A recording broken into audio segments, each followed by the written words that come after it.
संस्कृत श्रीमद् भागवतम प्रथम स्कंद अध्याय प्रथम मुनियों की जिज्ञासा श्लोक संख्या 19 अनुवाद एवं तात्पर्य कृष्ण कृपा मूर्ति श्री श्रीमद् अभय चरणारविंद भक्तिवेदांत स्वामी श्री प्रभुपाद द्वारा वयं तु न वित्रप्याम उत्तम श्लोक विक्रमे यच्छृण्वतां रस ज्ञानां स्वादु स्वादु पदे पदे वयं हम तु लेकिन न नहीं वित्रप्याम तृप्त हो जाएंगे उत्तम श्लोक श्री भगवान जिनका यशगान दिव्य श्लोकों से किया जाता है विक्रमे साहसिक कार्य यत जो शृण्वताम निरंतर सुनने से रस रस के ज्ञानाम जानने वालों को स्वादु स्वाद लेते हुए स्वादु सुस्वादु स्वादिष्ट पदे पदे पग पग पर। अनुवाद। हम उन श्री भगवान की दिव्य लीलाओं को सुनते थकते नहीं जिनका यशगान स्तोत्रों तथा स्तुतियों द्वारा किया जाता है। उनके साथ दिव्य संबंध के लिए जिन्होंने अभिरुचि विकसित कर ली है वे प्रतिक्षण उनकी लीलाओं के श्रवण का आस्वादन करते हैं। ओम अज्ञानतिमिरान्धस्य ज्ञानाञ्जनशलाकया चक्षुरुन्मीलितं येन तस्मै श्रीगुरुवे नमः। नाम श्रेष्ठमनुमपि शचीपुत्रम् अत्र स्वरूपं रूपं तस्याग्रजमुरुपुरीं माथुरीं गोष्ठवाटीं राधाकुण्डं गिरिवरम् अहोराधिका माधवाशां प्राप्तो यस्य प्रथितकृपया श्रीगुरुं तं नतोऽस्मि। वन्देऽहं श्रीगुरोः श्रीयुतः पदकमलं श्रीगुरुं वैष्णवांश्च श्रीरूपं सहग्रजातं सहगणरघुनाथान्वितं तं सजीवं साद्वैतं सावधूतं परिजनसहितं कृष्णचैतन्यदेवं श्रीराधाकृष्णपादान् सहगणललिता श्रीविशाखान्वितांश्च। गुरु वैष्णव भगवान तीने स्मरण हय विघ्न विनाशन अनायास होय निज वांछित पूर्ण। हरे कृष्णा कृष्णा कृष्णा हरे हरे हरे राम राम राम हरे हरे। सभी भक्तों का स्वागत है श्रीमद् भागवतम क्लास में। काफ़ी नए चेहरे दिखने में आ रहे हैं, बहुत अच्छा है। श्रीमद् भागवतम का जो आज हम श्लोक ले रहे हैं वो श्लोक हमारी जीवन का अल्टीमेट गोल होना चाहिए। इतना अद्भुत श्लोक है आज का। और ये श्लोक शौनकादि ऋषि सूत गोस्वामी से ये बता रहे हैं। वो इसलिए बता रहे हैं कि इससे पहले हमने देखा कि शौनकादि ऋषियों ने 5 प्रश्न पूछे थे सूत गोस्वामी से, जो भागवतम का आधार है। 5 प्रश्न है ना। वो 5 प्रश्न हम हर क्लास में रिपीट करते हैं, इस बार भी हम रिपीट करेंगे। सबसे पहला बताया कि जीवन का परम श्रेय क्या है, हमें एकमात्र किस चीज को प्राप्त करने की इच्छा रखनी चाहिए। पहला तो प्रश्न ये था। दूसरा था कि हे सूत गोस्वामी, आप सभी शास्त्रों के ज्ञाता है, हमारे पास इतना समय नहीं है सभी शास्त्र पढ़ने का, तो आप हमें शास्त्रों का सार बता दीजिए और ऐसा सार बताइए जिससे कि हमारा मन प्रसन्न हो जाए, हमारी बुद्धि तुष्ट हो जाए। ये दूसरा प्रश्न था। तीसरा प्रश्न था कि भगवान तो अजन्मा है लेकिन फिर भी उन्होंने मां देवकी के गर्भ से क्यों प्रकट हुए।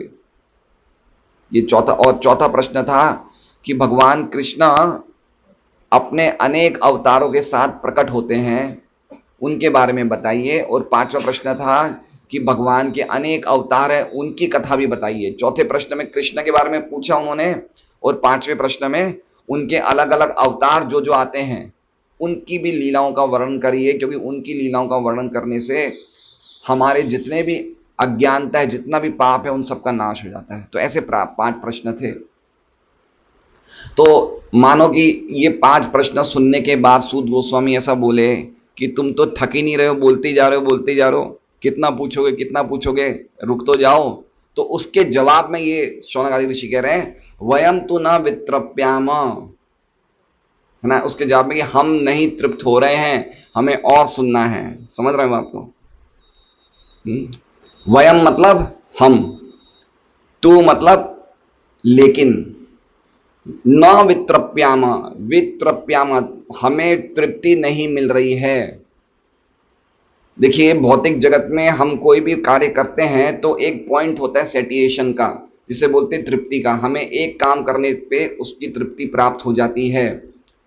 लेकिन यहां पे क्या कह रहे हैं, इतने समय से कथा सुन रहे हैं लेकिन उसके बाद भी क्या कह रहे हैं कि हमें तृप्ति न वित्रप्याम, हमें तृप्ति नहीं मिल रही है। किस चीज से नहीं मिल रही है? उत्तम श्लोक विक्रमे। उत्तम श्लोक मतलब भगवान का एक नाम है ना, उत्तम श्लोक। तो एक अर्थ उत्तम श्लोक का होता है, उत्तम मतलब सर्वश्रेष्ठ और श्लोक मतलब यश। तो भगवान कृष्ण का एक नाम है उत्तम श्लोक, मतलब उनके यश सर्वश्रेष्ठ है। एक अर्थ होता है उनके गुण सर्वश्रेष्ठ है ना, उनका चरित्र सर्वश्रेष्ठ है। तो ये एक अर्थ ये हो गया कि हर एक चीज में वो सर्वश्रेष्ठ है। ये एक तो अर्थ हो गया उत्तम श्लोक का। और एक अर्थ हो गया कि जो लोग उत्तम है इस जगत में वो भी भगवान की उत्तम श्लोक के द्वारा स्तुति करते हैं। तो इस जगत में उत्तम कौन है? तम मतलब तम से जो परे उसे कहते हैं उत्तम। तम मतलब तमोगुण, और उत्तम मतलब जिन्होंने तमोगुण को पार कर लिया है ना। तो ऐसे कौन है? जैसे शिव जी हैं, ब्रह्मा जी हैं, नारद जी हैं, चार कुमार हैं।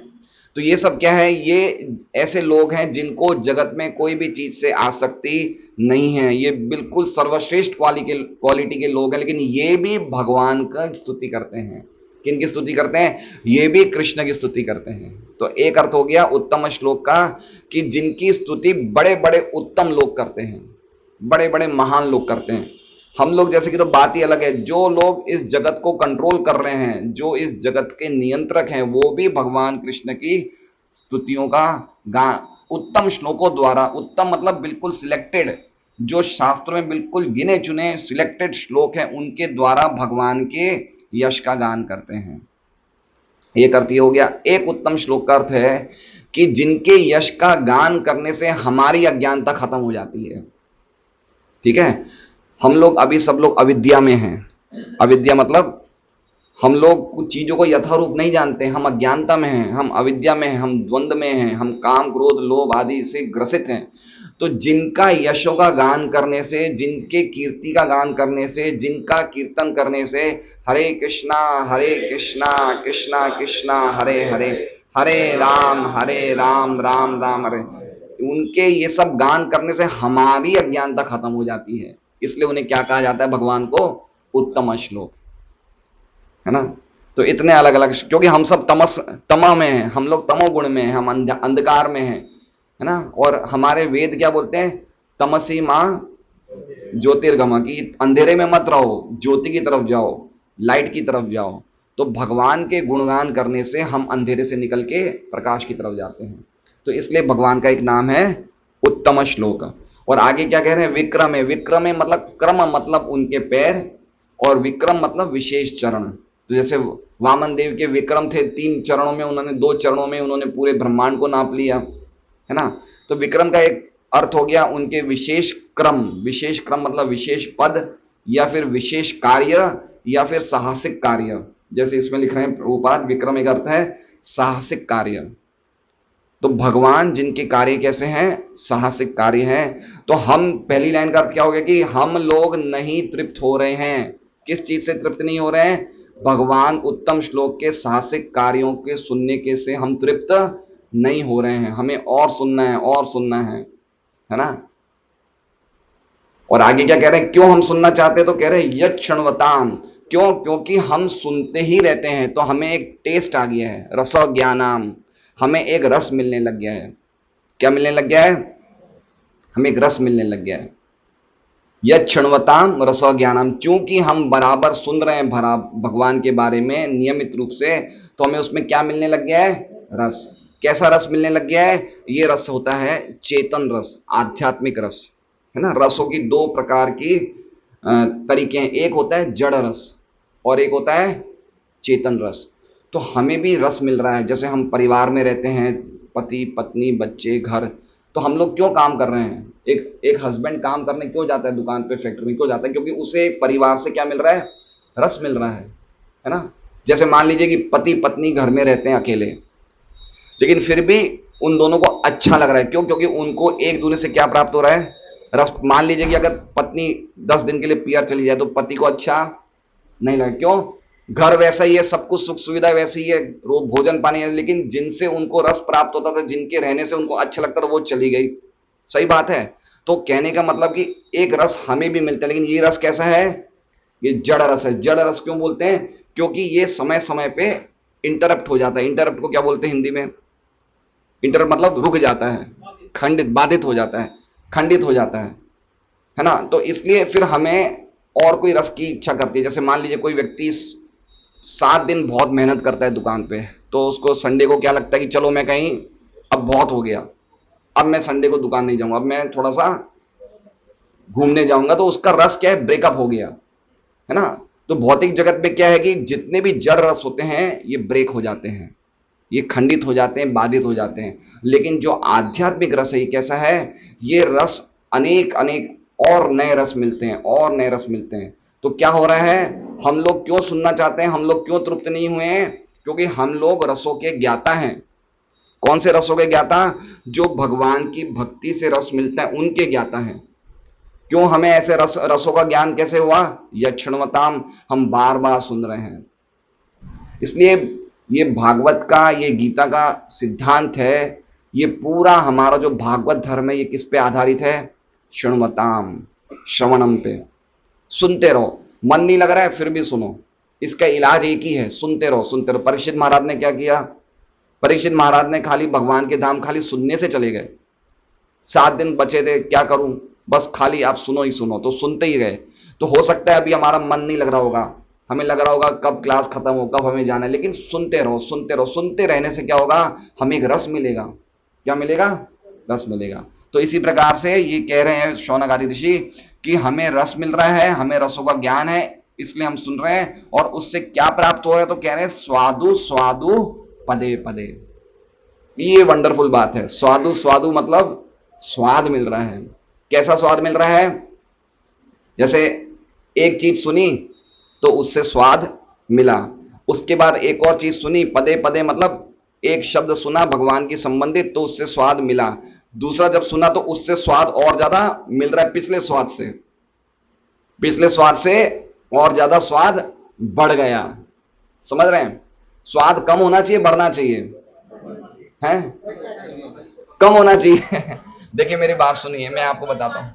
हाँ, भगवान में स्वाद। एक बात बताता हूँ, जैसे मान लीजिए कि आपको 2 रोटी सब्जी दाल चावल की भूख है, अब आपने इतना खा लिया, अब आपका स्वाद बढ़ेगा या कम होगा? कम होगा ना। पानी आपको 1 गिलास पीना है, आपको 2 गिलास पी लिया, कितना और पियोगे? पानी की प्यास और खाने की भोजन की भूख खत्म होगी ना।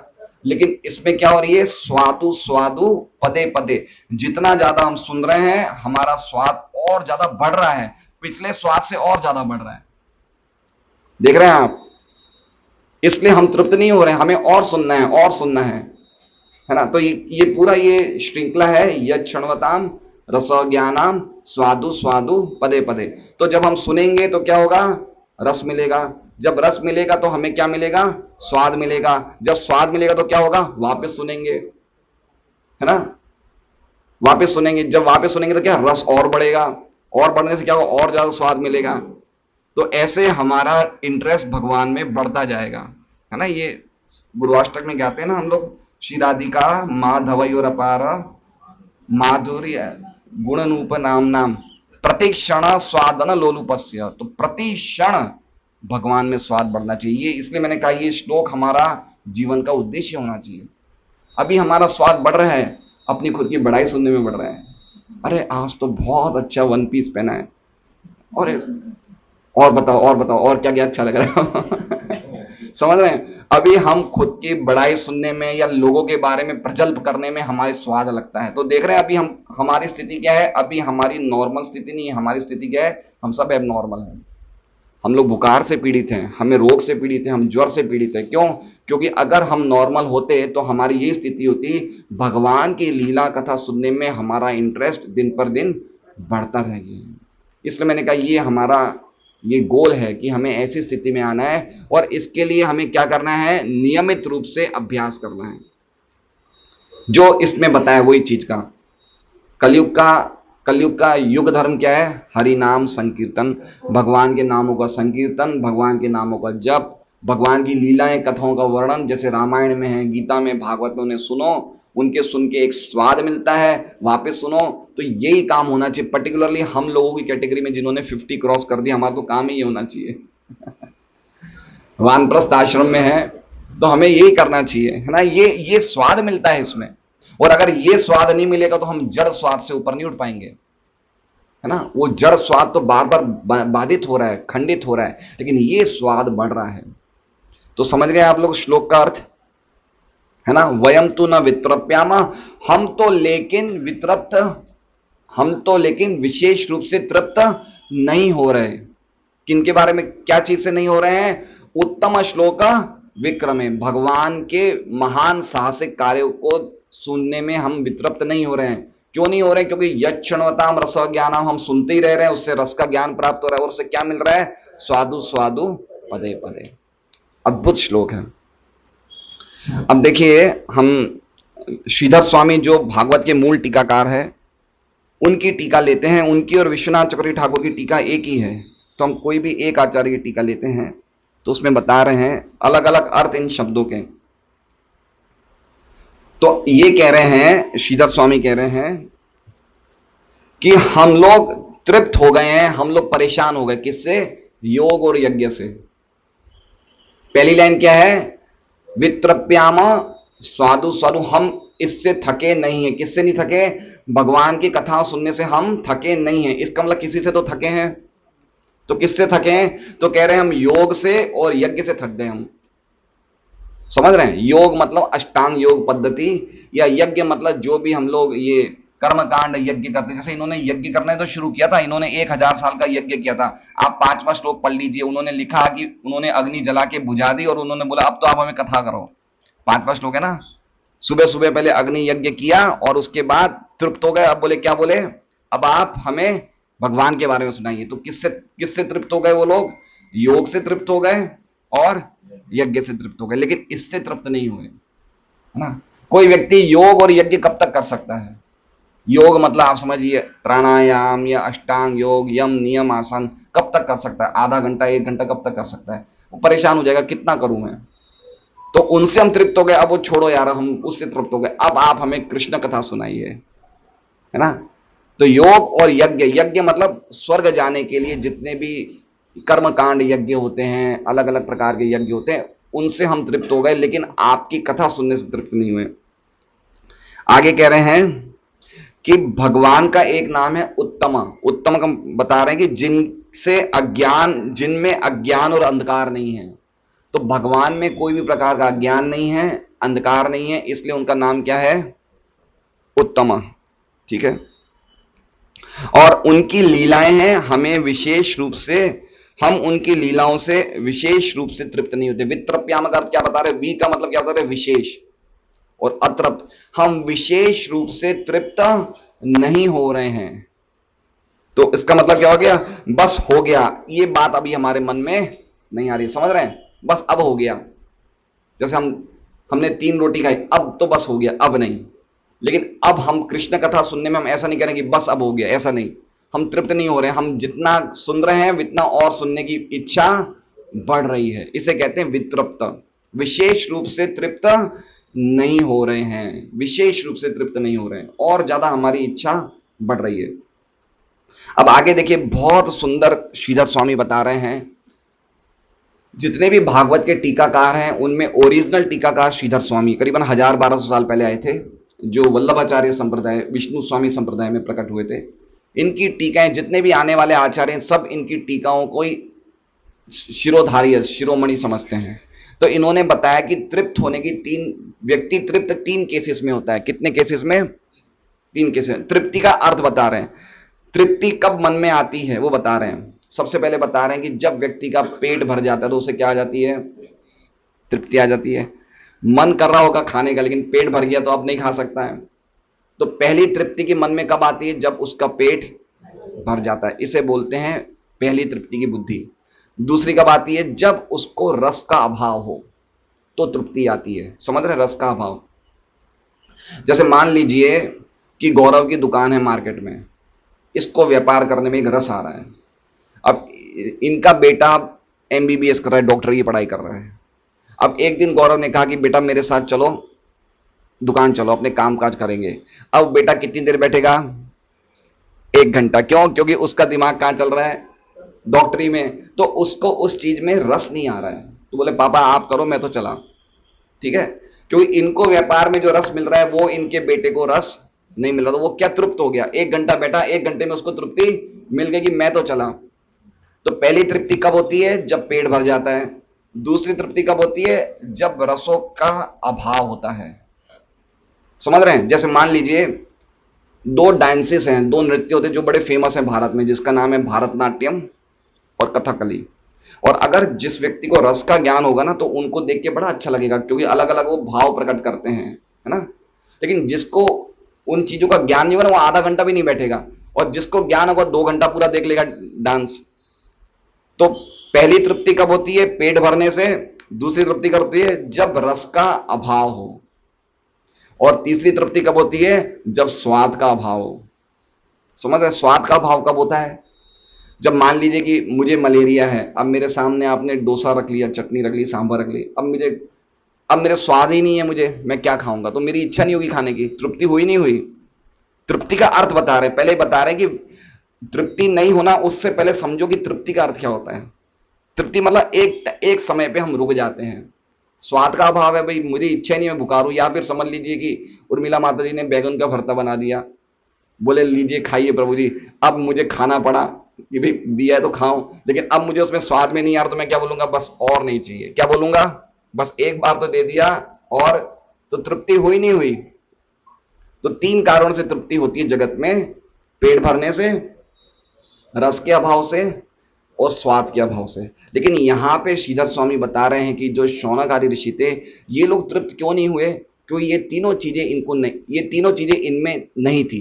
पहली बात क्या थी कि पहला पहला पॉइंट क्या था कि पेट भर जाने से। अच्छा, कृष्ण कथा कहां जाती है? कहां जाती है? कान में। कान कभी भरते हैं? नहीं। तो श्रीधर स्वामी क्या कह रहे? कानों ने आकाश का स्वरूप ग्रहण कर लिया। किसका स्वरूप ग्रहण कर लिया? आकाश। आकाश की क्वालिटी क्या है? ध्वनि। आप आकाश में चाहे कितनी भी ध्वनि गुंजायमान करो, आकाश कभी भरता है? नहीं भरता ना। ये भौतिक जगत किससे शुरू हुआ? ध्वनि से। ध्वनि से आकाश बनता है ना। फिर आकाश से क्या कहते हैं? स्पर्श। स्पर्श से वायु, वायु से रूप, रूप से अग्नि, अग्नि से स्वाद, स्वाद से जल, और जल से स्मेल, घ्राण, सुगंध, और उससे धरती। ऐसे जगत बनता है। तो सबसे पहले भौतिक जगत का प्रिंसिपल क्या है? ध्वनि। ध्वनि कहां गूंजती है? आकाश में। तो आकाश को कोई, आकाश तो असीमित है, आप जितना ही बोलो आकाश में, आकाश कभी भरेगा क्या? तो कानों ने किसका स्वरूप धारण कर लिया है? आकाश का। अब आप देखिए कान का साइज कितना है? इतना है, लेकिन इसमें क्वालिटी क्या है? आकाश की। आप कितना ही सुन लो, कितना ही सुन लो, ये भरेंगे? नहीं भरेंगे। तो इन्होंने क्या कहा कि भगवान की कथाएं अमूर्ति है। भगवान की कथाएं क्या है? अमूर्ति। अमूर्ति मतलब उनका कोई स्थूल रूप नहीं है। अगर मैं कान में दवाई की 2-3 बूंदे डालू तो कान भर जाएगा, लेकिन भगवान की कथा है क्या है? इनकी कोई स्थूल रूप नहीं है, तो जितना मैं डालू वो भरता नहीं है कान। क्यों? क्योंकि इसने आकाश का रूप। तो और जितना सुनता हूं, इसलिए पहला प्रिंसिपल फेलियर हो गया। कौन सा? पेट भरना। तो हमारा कान नहीं भर रहा है। समझ गए? दूसरा प्रिंसिपल क्या कह रहे हैं? रस का अज्ञान। रस के अज्ञान के कारण हम तृप्त हो जाते हैं। तो ये बता रहे हैं श्रीधर स्वामी कि भगवान की भक्ति के रस का ज्ञान किसको है? जो व्यक्ति नर पशु है। कौन है? नर पशु। नर पशु मतलब समझ रहे हैं? जिसने शरीर तो नर का लिया है, लेकिन जिसके कार्य कैसे हैं? पशु जैसे। तो बोले जो नर पशु होते हैं, इनको ना तो भगवान के नाम लेने का मन करता है, ना ही भगवान की कथा सुनने का मन करता है। तो इनको रसों का आइडिया नहीं है। तो ऐसे लोगों को रसों का अभाव है। लेकिन हम तो पूरे रसों से भरे में। भगवान का एक नाम क्या है? रसिक शेखर। एक नाम क्या है? कि रसों के आदान प्रदान में सर्वश्रेष्ठ हैं। तो हम किस में भरे हुए हैं? हम तो रसों से भरे हुए। तो आप, हमें कोई रसों का ज्ञान नहीं है, नर पशु की तरह हमें कोई रसों का ज्ञान नहीं, तो आप तो हमें बोलते जाइए। दो चीजों की, और तीसरा क्या बताया, स्वाद का अभाव। तो भौतिक जगत में गन्ना किसको अच्छा लगता है? गन्ना चूसते ना हम, गन्ने में क्या आता है, स्वाद आता है ना। कब तक आएगा?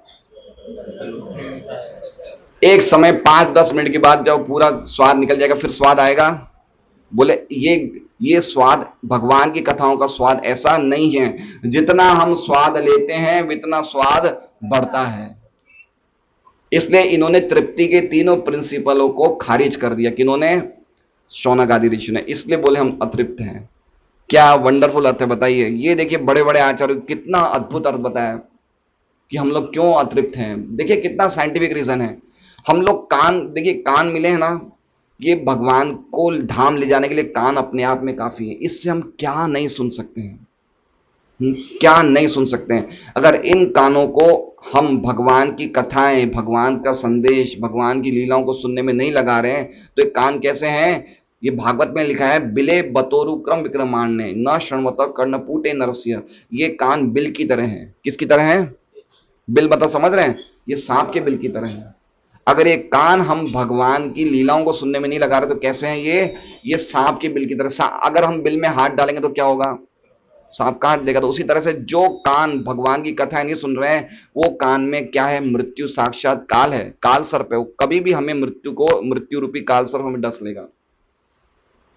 इसलिए सबसे इंपॉर्टेंट है हमारे कान, है ना। कान बहुत इंपॉर्टेंट है। इसलिए मनुष्य जीवन प्राप्त करने के बाद भी अगर ये कान को हम लोग खाली पिक्चर को देखने में, सुनने में, तारक मेहता का क्या है वो सीरियल का नाम तारक मेहता, तो ये सब चीजों को कान में सुनने में लगा रहे हैं तो ये कान का सबसे बड़ा दुरुपयोग है। हमें अगला जीवन तो मनुष्य जीवन मिलेगा ही नहीं। ये कान मिले ही इसलिए हैं भगवान के धाम जाने के लिए, और इसका दूसरा कोई पर्पज नहीं है। तो ये आचार्य की टीका है और विश्वनाथ चक्रवर्ती ठाकुर की भी टीका एक जैसी है, इसलिए हमने ऑलरेडी वो तो पढ़ी ली है, श्रीधर स्वामी की टीका। तो पदे पदे का अर्थ बता रहे हैं हर क्षण, हर क्षण। और एक बात देख लीजिए आप, हमारे काफी भक्त हरे कृष्ण महामंत्र करते हैं। क्या हमें लगता है कि आज हमने हरे कृष्ण महामंत्र किया अब तो हम बोर हो गए, कल नहीं करेंगे? नहीं, हमें अगले क्षण वापस नया आनंद आएगा, है ना। ये भगवान की भक्ति का आनंद है। हम जितना करते हैं और करने का मन करता है, और करने का मन करता है। तो ये स्वामी प्रभुपाद 70 साल की उम्र में प्रचार करने गए। तो 70 साल की उम्र में व्यक्ति क्या करता है? रेस्ट करता है। लेकिन उनमें भक्ति का इतना उत्साह था कि इस उम्र में वो पूरे देश में, पूरी दुनिया में कृष्ण भक्ति का प्रचार करने गए। इसलिए पॉइंट ये है कि हमें हर क्षण आनंद मिलता है, खाली इसी कारण से, इसी कंडीशन से कि हम नियमित रूप से करते रहें। कैसे करें? नियमित रूप से। ऐसे नहीं कि एक दिन किया 2 दिन छोड़ दिया, ऐसे नहीं, तो वो आनंद नहीं मिलेगा। मिलेगा तो सही, लेकिन वो मिलना चाहिए वो नहीं मिलेगा। हर क्षण बढ़ेगा नहीं आनंद। तो अब हम तात्पर्य पढ़ते हैं प्रभुपाद का।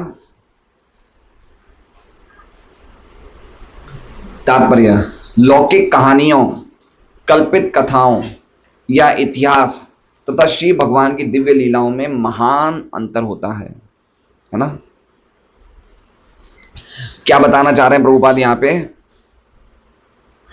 कि जो मंडेन हिस्ट्री है, मंडेन मतलब भौतिक जगत का इतिहास। जैसे मान लीजिए कि हमारे देश में काफी बड़े बड़े नेता हैं, उन्होंने बड़े बड़े कार्य करे। जैसे मान लीजिए उदाहरण से आप गांधी जी का समझ सकते हैं, या लोकमान्य तिलक का समझ सकते हैं, या कोई बड़े बड़े, और इनसे भी कोई बड़े नेता होंगे उनका समझ सकते हैं। तो उनकी कहानी और भगवान की लीलाओं की कहानियों में महान अंतर होता है, एक लेवल पे नहीं है। ये किस बात पे बोल रहे हैं? उत्तम श्लोक। क्यों? क्योंकि एक कथाएं तम से बढ़ी हुई है और एक कथाएं तम से परे हैं। समझ रहे हैं बात को? और आगे कह रहे हैं समग्र, हाँ एक बात और समझना चाहिए कि एक हमारा ये दुर्भाग्य है कि आज की तारीख में हमारे जो इतिहास हुए हैं, जैसे रामायण है, महाभारत है, ये जो पुराण हुए हैं, इनको लोग क्या मानते हैं? माइथोलॉजी। ये शब्द बहुत फेमस हो गया आजकल। क्या बोलते हैं? ये तो माइथोलॉजी है। माइथोलॉजी मतलब ये कल्पना है ना, कल्पित कथाएं। लेकिन ये माइथोलॉजी नहीं है, ये सचमुच घटित हुई है। इतिहास का अर्थ समझ रहे हैं? इतिहास, इति मतलब इस प्रकार, और हास मतलब घटित हुई है। तो जो घटित हुए हैं कुछ सालों पहले, कुछ सदियों पहले, उसे क्या कहते हैं? इतिहास। ये कोई करो खाली कल्पना नहीं है, माइथोलॉजी नहीं है। लेकिन आज हमारी मॉडर्न एजुकेशन और पूरा ये जो माहौल है, ये हमें हमारे आने वाली पीढ़ी को ये बताता है कि माइथोलॉजी है। मैंने बहुत सालों पहले कौन बनेगा करोड़पति अमिताभ बच्चन का सीरियल आता था, तो उसमें एक उन्होंने, ये बात है 20 साल पहले, 2002-3 की बात है, जब मैंने टीवी एक बार देखा था, इनकी ये सीरियल देखा था, तो एक रामायण का प्रश्न था। तो अमिताभ बच्चन ने प्रश्न किया कि रामायण रामायण माइथोलॉजी के अनुसार, उन्होंने माइथोलॉजी बोला, आप समझ रहे हैं? तो प्राय लोगों को क्या लगता है कि ये सब चीजें जो हुई हैं, ये जो पात्र हैं, राम है, सीता है, लक्ष्मण है, कृष्ण, ये क्या है? ये माइथोलॉजी है। ये जगत में शांति लाने के लिए, आदर्श स्थापित करने के लिए ऐसी कल्पनाएं करी गई है। ईश्वर की कल्पना करी जाती है जिससे लोग अच्छे बने। ये सब आज के नास्तिक विचारों की ये सब चीजें आजकल बड़ी घूम रही हैं। तो प्रभुपाद स्पष्ट कह रहे हैं कि ऐसा नहीं है। ये भगवान का लीलाएं जो हैं, समग्र ब्रह्मांड के इतिहास भगवान के अवतारों की लीलाओं से भरे हुए हैं। रामायण, महाभारत तथा पुराण विगत युगों के इतिहास हैं। तो ये रामायण में कथाएं देख लीजिए, महाभारत में इतनी कथाएं हैं, महाभारत तो इतनी कथाएं कि कथाओं के अंदर कथाएं हैं, और पुराण तो इनमें सब में क्या है? बड़े बड़े राजाओं की घटनाएं हैं, लेकिन वो सब घटनाओं क्या है? भगवान से संबंधित है, इसलिए वो क्या बन गई? दिव्य बन गई, है ना? जैसे महाभारत क्या है? महाभारत पांडवों की अलग अलग राजाओं की कथा है, लेकिन चूंकि उनका संबंध भगवान से, इसलिए वो सामान्य नहीं है। अब वो क्या हो गई है? वो उत्तम हो गई है, तम से परे हो गई है। तो हम जितनी बार भी महाभारत पढ़ेंगे, रामायण पढ़ेंगे, भागवत पढ़ेंगे, गीता पढ़ेंगे, हम कभी भी उससे उबेंगे नहीं। स्वादु स्वादु पदे पदे। आप हर रोज पढ़िए। कुछ कुछ भक्त ऐसे हैं जो रोज गीता जी के 18 अध्याय पढ़ते हैं, कितने सालों से पढ़ रहे हैं, है ना? वो कभी भी थकते नहीं, उनको फ्रेश लगता है। तो कह रहे हैं ये सामान्य कथाएं नहीं है, सामान्य कोई कल्पना नहीं है, ये साक्षात भगवान है और उनकी लीलाओं का वर्णन है। रामायण, महाभारत तथा पुराण विगत युगों के इतिहास हैं, जिनमें श्री भगवान के अवतारों की लीलाओं के अभिलेख हैं। अतः बारंबार पढ़ने पर भी वे नए के नए लगते हैं।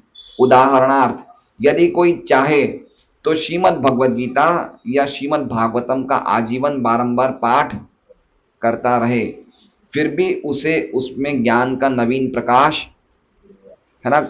आप देख लीजिए, मैं अपने बारे में तो नहीं बोलना चाहता, लेकिन खाली एक प्रेरणा देने के लिए बोल रहा हूं। मैं भागवत 25 साल से पढ़ रहा हूं, ये 18 बुकें, और 10 बार पढ़ चुका हूं। लेकिन अभी भी पढ़ता हूं ना, तो मुझे लगता है ये चीज तो मैंने पढ़ी नहीं थी। ये फैक्ट है। ये बिल्कुल एग्जाम्पल है कि हम जितना पढ़ेंगे, हमें ऐसा कभी नहीं लगेगा कि ये तो पढ़ चुका, इससे मैं बोर हो गया हूं। कभी हमें उबेंगे नहीं हम। अगर हम नियमित रूप से पढ़तेंगे तो हमें लगेगा ये तो मैंने पढ़ी नहीं है, इससे हमें कुछ नया ज्ञान का प्रकाश मिलता है। समझ रहे हैं? इसलिए क्या कह रहे हैं? वयम तू ना वित्रप्याम है। वयम बोल रहे हैं ना सबसे पहले। वयम मतलब हम, और तू मतलब लेकिन। उनका कहने का मतलब क्या कि दूसरे लोग तृप्त हो गए होंगे, लेकिन हम नहीं तृप्त हुए हैं। समझ रहे हैं? जैसे मान लीजिए यहां पे 30-35 जने बैठे हैं। अब कुछ लोग बहुत टाइम से आए हैं, तो वो तो तृप्त हुए नहीं। हो सकता है कुछ लोग नए आएंगे, वो तृप्त हो गए होंगे। समझ तो क्या कह रहे हैं श्रोतागण? क्या कह रहे हैं कि हम तो तृप्त नहीं हो गए, वो हो गए तो हो गए होंगे, इसलिए बोल रहे हैं वयम तू। समझ रहे हैं? हम लेकिन नहीं हुए तृप्त। एक और उदाहरण बताता हूं। जैसे मान लीजिए कि सौदर्शन प्रभु, विजय जी और हर्ष तीनों लाइन में बैठे हैं, और उसके बाद मैं बैठा हूं। अब इन तीनों को क्या है? शुगर है। अब प्रसाद में क्या आया? गुलाब जामुन। तो उनको नहीं दिया गया, इन्होंने बोला मैं नहीं लूंगा, इन्होंने बोला मैं नहीं लूंगा। तो पूछा पुरस्कारी वाले ने, पूछा क्यों नहीं लोगे? बोले हमें शुगर है। तो इन्होंने बोला मैं भी नहीं लूंगा। तो उन्हें क्या लगा पुरस्कार करना कि चौथा व्यक्ति जो मैं बैठा हूं, मेरे भी शुगर है, तो मुझे भी नहीं दिया। तो मैं नहीं नहीं नहीं, मुझे तो दो, मुझे शुगर नहीं है। समझ रहे हैं? तो उनका बोलने का लगे भाई और लोग तृप्त हो गए, हम नहीं तृप्त हुए हैं भाई। और लोगों का मन नहीं कर रहा, लेकिन हमारा तो मन कर रहा है, हमें तो सुनाओ। इसलिए कह रहे वयम तू न वित्र, हम नहीं तृप्त हुए, और हो गए होंगे तृप्त। हम देखते ना, कभी कभी हम कथा में बैठते हैं तो कुछ लोग नए लोग आ जाते हैं, कहीं घूमते फिरते आ जाते हैं। अब उनका मन कर रहा है भाई कब उठे हम, है ना? उनको, लेकिन जो लोग ऑलरेडी इतने सालों से सुन, उनको तो अच्छा लग रहा है। तो अगर व्यक्ति को लग जाए कि ये तो उठने वाला है, तो कथा बंद कर देगा। कथाकार कब बोलता है कथा? जब सुनने वाले को इंटरेस्ट हो। तो अगर उनको लगेगा कुछ लोग इंटरेस्टेड नहीं है तो कथा बंद कर देगा। तो फिर शौनक आदि ऋषि कहते, नहीं भाई आप उनके चक्कर में बंद मत करें, हम तो बैठे हैं, हम नहीं तृप्त हुए, हमें सुनाइए। इसलिए कह रहे हैं वयम तू ना वित्रप्या। इतना अद्भुत देखिए भगवान क्या है। अभी हम एक भजन गाएंगे अगर समय मिलेगा तो। भगवान है ना अद्भुत है, मतलब हम समझ नहीं सकते। हम जितना ज्यादा सुनेंगे उनकी हर एक चीज सर्वश्रेष्ठ है, हर एक चीज में बेस्ट है भगवान। तो जितना हम सुनेंगे हमारा इंटरेस्ट बढ़ेगा, क्योंकि हम भगवान के अंश ही तो हैं, हम आत्मा हैं। कोई भी भौतिक चीज से हम तृप्त नहीं हो सकते। भौतिक जगत में आप कहीं भी चले जाओ, आप मान लीजिए 1 लाख रुपए पर डे पर नाइट वाले रिजॉर्ट में चले जाओ, होते ना 3 days 4 nights, है ना, 4 लाख का पैकेज, आप चले जाओ, आप 4 दिन में आप तृप्त हो जाओगे, है ना, तृप्त हो जाओगे। चाहे मान लीजिए आप एक बहुत अच्छी फिल्म देख लो, थिएटर में पिक्चर देख लो, कितनी देर बैठे रहोगे बताइए? 3 घंटा बैठ लिए, 4 घंटा बैठ लिए, कब तक बैठे रहोगे? तृप्त हो जाओगे, है ना। लेकिन भगवान रसिक शिखर है, भगवान इतने अद्भुत है कि, है ना, बड़े बड़े सुखदेव गोस्वामी तो 16 साल तक मां के गर्भ से नहीं निकले, उनको भौतिक जगत में रहना ही नहीं था, है ना, कि मुझे इस जगत में नहीं रहना, मुझे माया छू लेगी। लेकिन भगवान की कथाएं जब भागवत सुनी उन्होंने, वेद व्यास जी से अट्रैक्ट हो गए। तो भगवान की कथाएं कैसी है, जो इस जगत में पूरी तरह से विरक्त है उसको भी अट्रैक्ट कर देती है भगवान की कथाएं। और ये कैसी तृप्ति है, वो सुन रहा है लेकिन उसका अटैचमेंट बढ़ रहा है, उसको सेटिस्फेक्शन मिल ही नहीं रहा, और सुनना है और सुनना है और सुनना है। तो ये आप टेस्ट कर लीजिए। अभी हम इस स्थिति में नहीं है, हम तो इस स्थिति में है नहीं अभी। स्वादु स्वादु, हमें तो स्वाद स्वाद क्या चाहिए, हमें तो हमें प्रजल भी करना है, अपनी बढ़ाई भी सुननी है, हमें तो यहाँ वहां की बातें भी करनी है। लेकिन एटलीस्ट कम से कम हम प्रयास करें कि ऐसे लेवल पे एक ना एक दिन हम आएंगे, है ना, हम होंगे काम। एक गाना है ना, हम होंगे काम एक दिन ये अल्टीमेट परफेक्शन है ये लाइफ का। और हमने धीरे धीरे देख रहे हैं कि कुछ कुछ हम, अच्छा देखिए, हमें स्वाद मिल रहा है, इसका क्या बैरोमीटर है? हमें भगवान की कथाओं में स्वाद मिल रहा है, इसका बैरोमीटर क्या है? कि अपने आप आपको जगत की बातों में इंटरेस्ट नहीं रहेगा। कहीं अगर आप कहानी कुचरी चल रही होगी प्रजल, तो आप अपने आप मन करेगा कि मैं वहां से उठ जाऊं। और अगर आप बहुत ज्यादा प्रगति वाले हैं भक्ति में, तो आपको वो सुनना ही बहुत दर्द करेगा कि ऐसी बातें क्यों हो रही है। समझ रहे हैं? तो समझना चाहिए कि हमें भगवान की कथाओं में स्वाद आ रहा है। जब और सब चीजों से हमारा स्वाद हट जाए, है ना। अभी हमारे भक्त हैं, काफी भक्तों के घर में टीवी नहीं है, टीवी हटा दिया उनने, ना। रात को पार्टियों में नहीं जाते, क्यों? क्योंकि उनको स्वाद नहीं मिल रहा है, उसमें तृप्ति नहीं मिल रही उन्हें, है ना। व्यक्ति काम क्यों करता है? स्वाद के लिए तो करता है। तो उनको भगवान की कथाओं में स्वाद आ रहा है, इसलिए दूसरे भौतिक जड़ स्वाद उनके धीरे धीरे खत्म हो रहे हैं। आगे बता रहे हैं, लौकिक समाचार गतिहीन होते हैं किंतु दिव्य समाचार गतिशील होते हैं। जिस प्रकार की आत्मा गतिशील है वो पदार्थ गतिहीन है। एक समझिए, लौकिक समाचार क्या है? गतिहीन है। लौकिक समाचार हमें सबसे ज्यादा कहां से प्राप्त होते हैं? मोबाइल से और न्यूज़पेपर से। न्यूज़पेपर क्या है? न्यूज़पेपर क्या है? ये भागवत में लिखा हुआ है वायसम तीर्थ।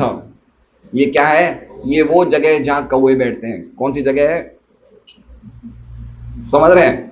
भागवत का श्लोक है ये, एक पहला स्कंद 5वां अध्याय 10वां श्लोक पढ़ लीजिएगा, मैं नहीं बोल रहा हूं।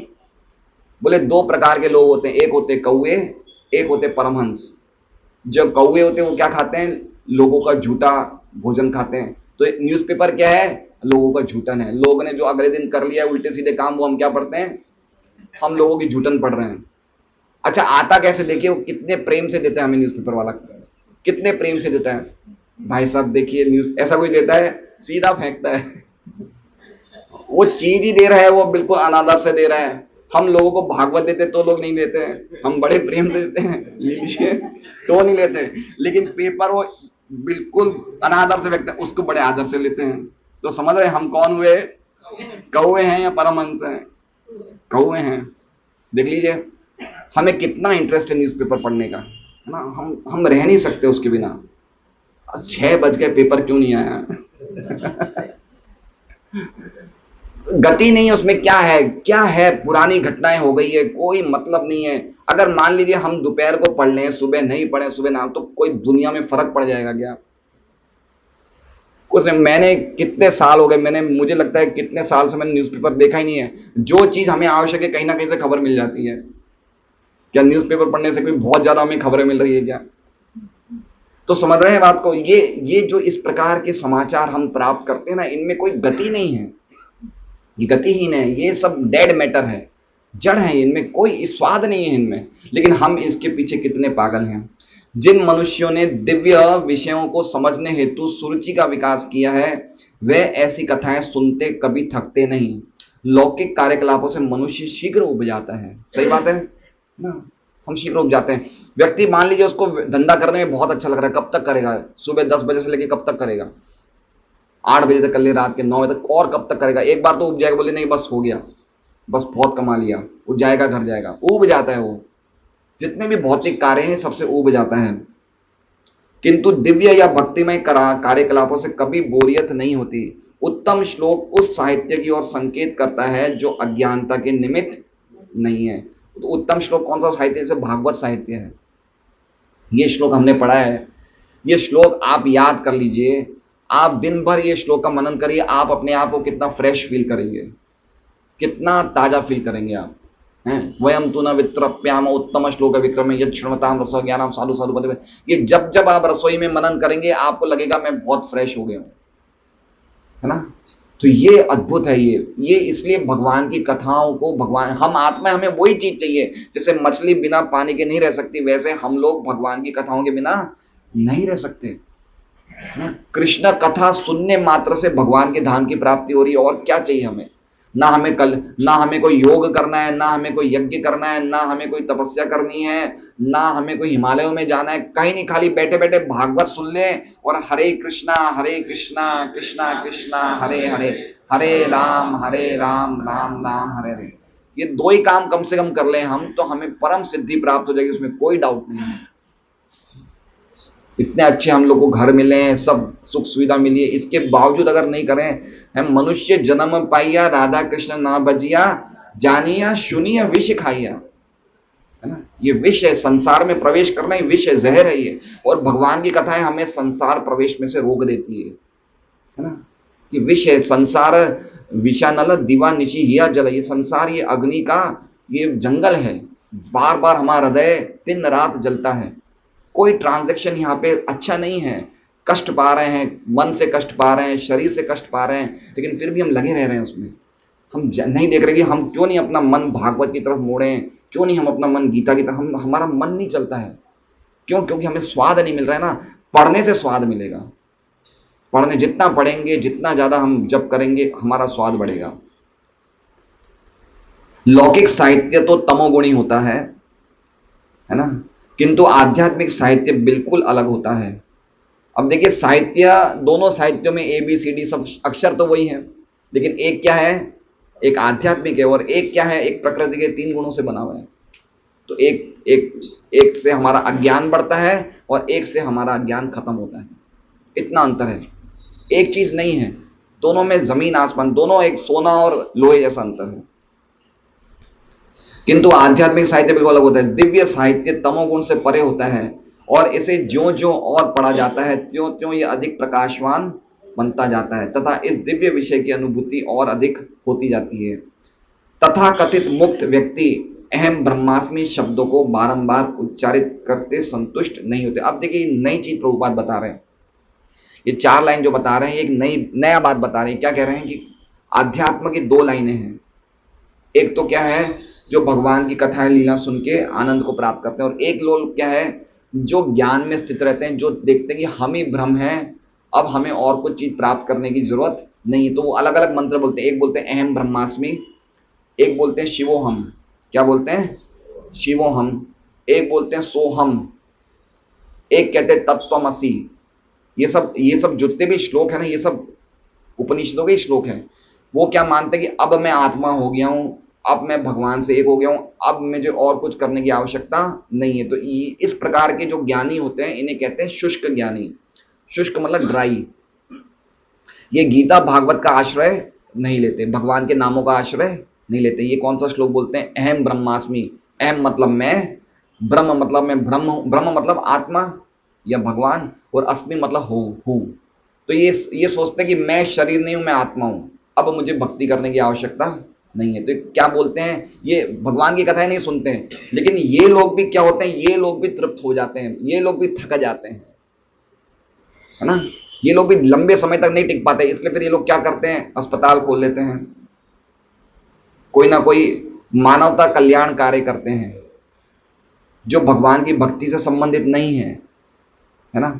और कुछ इनमें से होते हैं जो भगवान की भक्ति की तरफ प्रेरित हो जाते हैं। तो अल्टीमेटली बताया जाए, प्रभुपाद कह रहे हैं कि ब्रह्म की ऐसी कृत्रिम अनुभूति उबाऊ है ना। वो कहते हैं कि हमने भी ब्रह्म को प्राप्त कर लिया, लेकिन ये अनुभूति कैसी है, कृत्रिम है, आर्टिफिशियल है। क्यों? क्योंकि उबाऊ है, इससे हम बोरियत हो जाती है, बोर हो जाते हैं। असली अनुभूति क्या है? भगवान की कथाओं का श्रवण करना, ये असली अनुभूति है। फलतः वे भी वास्तविक आनंद उठाने हेतु श्रीमद् भागवतम की कथाओं की ओर मुड़ते हैं।